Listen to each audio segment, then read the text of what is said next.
Peggy 18.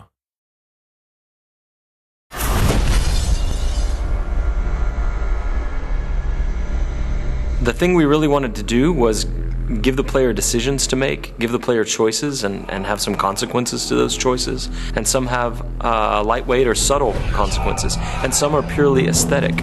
Choice matter because in the media video game, you can make choices where the movies doesn't allow you to make choices. So having the consequences to what you do and seeing how the simulation deals with your choices, it feels like the player has full ownership of his experience.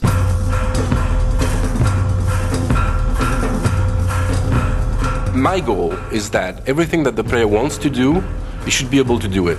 As you can go everywhere, then it has to be functional everywhere. If he sees a door, it's an openable door. If he sees a roof, he should be able to climb there, and he knows that this is a valid path.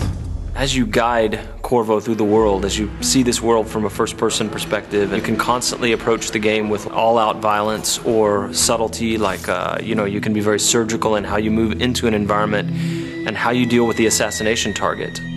Ce qui est vraiment très intéressant dans Dishonored, c'est la possibilité pour le joueur de vraiment inventer son histoire, on va dire. Il peut vraiment jouer le jeu de la façon dont il a vraiment envie.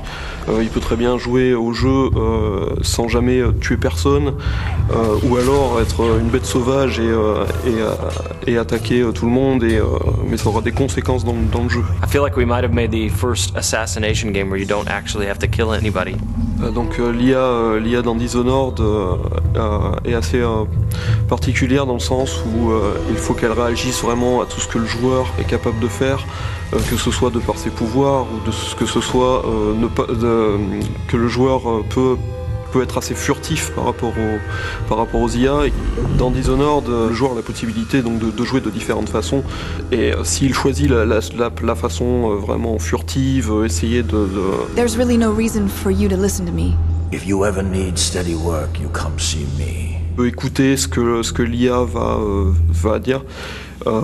Il peut écouter les conversations, il peut obtenir il peut avoir quelques indices en fait sur ce qui se passe, sur comment arriver à résoudre sa mission.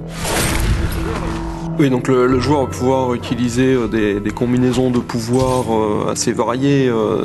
Par exemple, donc il va pouvoir arrêter le temps, commencer à utiliser l'arbalète pour tirer sur les différents ennemis. Les flèches vont prendre le cours normal du temps, tous les ennemis dans la pièce vont mourir.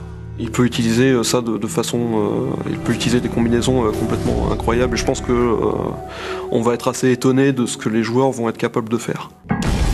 So when people play Dishonored, and once in a while they figure out something that just feels utterly creative to them and that they wouldn't have expected to be able to do in the game, that is a magic moment for us. That's what we live for. I watched a guy the other day do something I'd never seen in Dishonored before.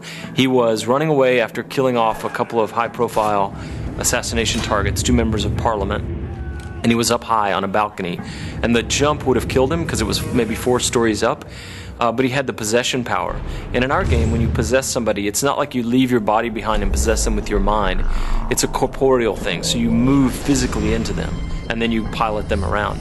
And so he jumped off of this balcony 4 stories up and plummeted to the ground, and I thought he was going to die. He was on the pavement next to the river, but he was angling for this guard that was walking a patrol down there, and as he got close to the guard, he activated the possession power and moved into the guy, and it kills the inertia of the fall, and he lived and walked past the other guards who didn't know anything was wrong. And that is a moment you can't have in another game. What's happening? Once a programmer came back to us and he shot a little video of something that was really fun he wanted to show us. So what he did was that he summoned a set of rats, then he froze time, then he pulled out the spring razor, which is this kind of mine that you can stick to things. So he could actually froze the rat, stick the mine to the rat, then he possessed the rat, and then he moved the rat around and close to a guard and ejected as the mine exploded.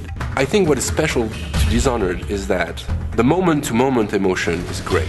In a shooter, for example, you know that shooting at a guy will kill you, and you have to take cover and progress, and well.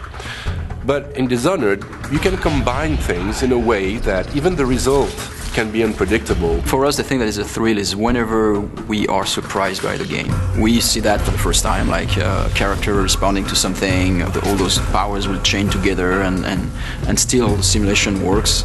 For us, it's really mind-blowing. What I like to do when I'm playing games, to share experiences. Every player experience would be pretty different. I would love the player to feel that.